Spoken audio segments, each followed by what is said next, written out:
Yo, kaninang Bible study namin ay ang pinaka natutunan ko ay don't dwell on things, man. Ganda, ganda. Nakaka ano,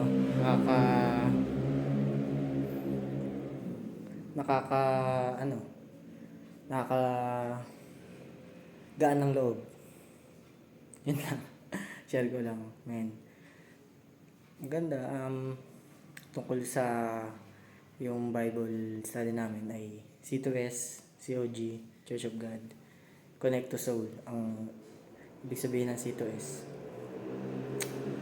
Yun, tungkol sa salita ng Diyos,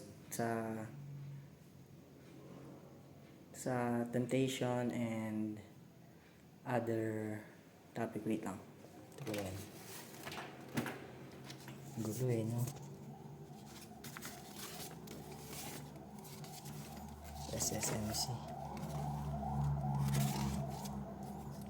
Ito.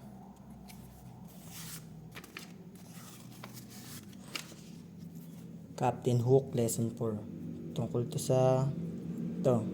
1 Corinthians 10 to 12 to 13. New NIV. So if you think you are standing firm, be careful that you don't fall.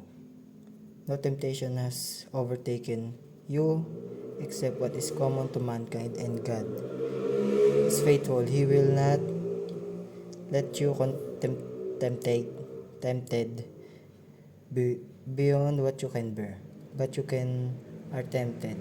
He will also provide a way out so that you can endure it. Ang pinupunto dito, sorry sa ano ko, sa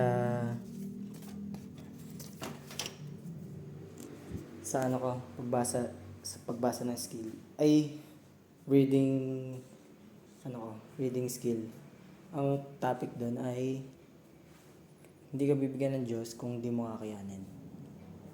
Yun yung pagkakaintindi ko. Ay wala lang, share ko lang. Ay